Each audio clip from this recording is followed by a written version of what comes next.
Cinema தயாரிப்பாளர் ஆகாஷ் பாஸ்கரன் வழக்கில் அமலாக்கத்துறை உதவி இயக்குனர் ஆஜராக உயர்நீதிமன்றம் அதிரடி உத்தரவை பிறப்பித்திருக்கிறது. அண்மை செய்தியாக பார்க்கிறோம்.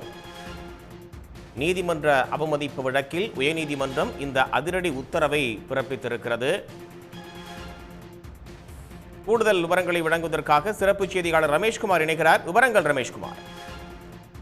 இந்த வழக்கினுடைய பின்னணி என்று நாம் பார்க்கும்போது டாஸ்மாக் முறைகேடு புகார் தொடர்பாக சினிமா தயாரிப்பாளர் ஆகாஷ் பாஸ்கரன் மற்றும் தொழிலதிபர் விக்ரம் ரவீந்திரன் ஆகியோருக்கு சொந்தமான இடங்கள்ல சோதனை நடத்திய அமலாக்கத்துறை ஆகாஷ் பாஸ்கரிடமிருந்து ஆவணங்களை எல்லாம் பறிமுதல் செய்தது.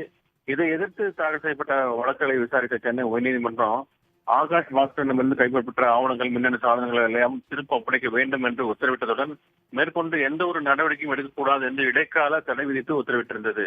இந்த நிலையில்தான் உயர்நீதிமன்றம் தடை விதித்துள்ள நிலையில ஆகாஷ் பாஸ்கரிடம் கைப்பற்றப்பட்ட ஆவணங்கள் தொடர்பாக அமலாக்கத்துறையினரிடம் மேல்முறையீட்டு அதிகாரி நோட்டீஸ் அனுப்பியதாக கூறி அமலாக்கத்துறை சம்மன் அனுப்பியுள்ளதாக ஆகாஷ் பாஸ்கரன் சார்பில் நீதிமன்ற அவமதிப்பு வழக்கு தொடரப்பட்டிருந்தது. இந்த வழக்கு நீதிபதி MS ரமேஷ் வி லட்சுமி நாராயண அமர்வில் விசாரணை வந்தது. நீதிமன்ற அவமதிப்பு வழக்கில் அமலாக்கத்துறை உதவி இயக்குநர் விகாஷ்குமார் செப்டம்பர் 17ஆம் தேதி நேரில் ஆஜராக நீதிபதிகள் உத்தரவிட்டிருக்கிறார்கள். இதற்கிடையே காணொலி மூலம் ஆஜரான கூடுதல் சொலிசிட்டர் ஜெனரல் SP ராஜு அமலாக்கத்துறை சார்பில் ஆஜராகின்றார். அவர் இதுல பதில் மனு தாக்கல் செய்யாததற்காக 30,000 ரூபாய் ஏற்கனவே அபராதம் விதிக்கப்பட்டதை அந்த வழக்கை சுட்டிக்காட்டி அதை எதிர்த்து உச்சநீதிமன்றத்தில் மேல்முறையீடு செய்ய உள்ளதாக தெரிவித்திருந்தார்.